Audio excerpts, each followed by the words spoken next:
سلام عليكم. حماتي ست دكتورة عندها 53 سنة. جوزها اللي هو حماية ربنا يرحمه مات وهي لسه صغيرة.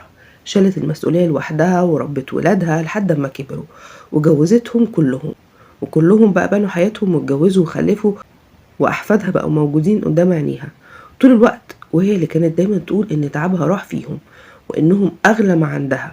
وعملت لهم فيلا 3 أدوار، كل واحد فيهم واخد دور، وكلنا عايشين تحت سقف واحد.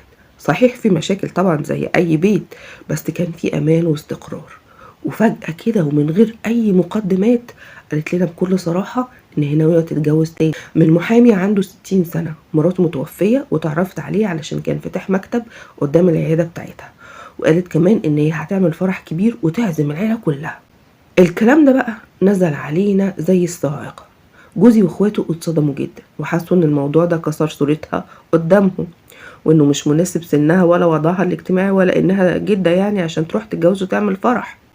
قالوا لها بقى بنقولك ايه، مفيش جواز، ولو اتجوزتي انتي مش هتكوني ام لينا.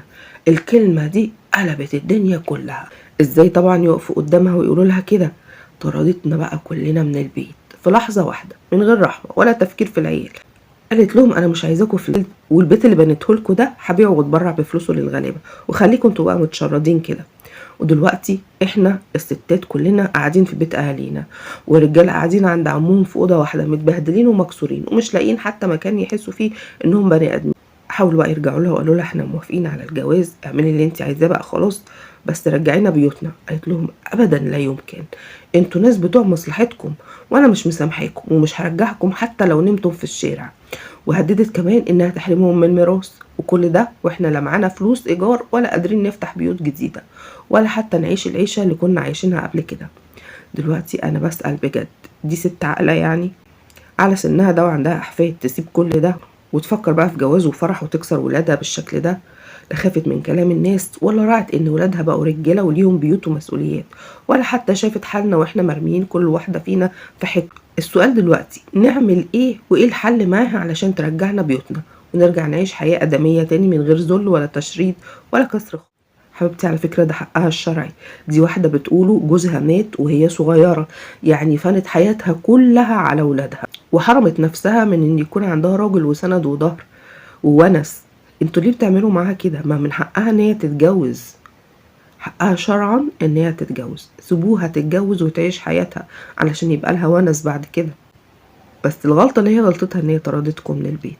طبعا ده غلط كبير جدا، وده ممكن يكون من اسلوب الحوار في الاول، يعني انتوا اتكلمتوا معاها بطريقه مش كويسه، فده رد طبيعي ان هي تعمل كده. طبعا انا مش معاها ان هي تطردكم من البيت، بس اسلوب الحوار من الاول كان غلط.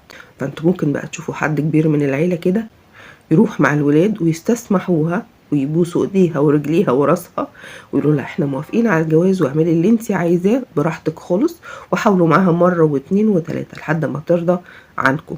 وسيبوها تتجوز يا جماعه، من حقها ان هي تتجوز. مش معنى ان هي بقى عندها 50 سنه ولا 53 سنه يبقى خلاص ملهاش حق في الحياه. لا طبعا ده غلط جدا. وعايز اعرف ايه رأيكم، هل سواء ست كبيرة او راجل كبير عدى 50 او 60 سنة من حقه يتجوز ولا مش من حقه يتجوز، حتى لو عنده عيال كبيرة واحفاد؟ مستنيين ان شاء الله في مشكلة جديدة الحلقة الجاية. سلام عليكم.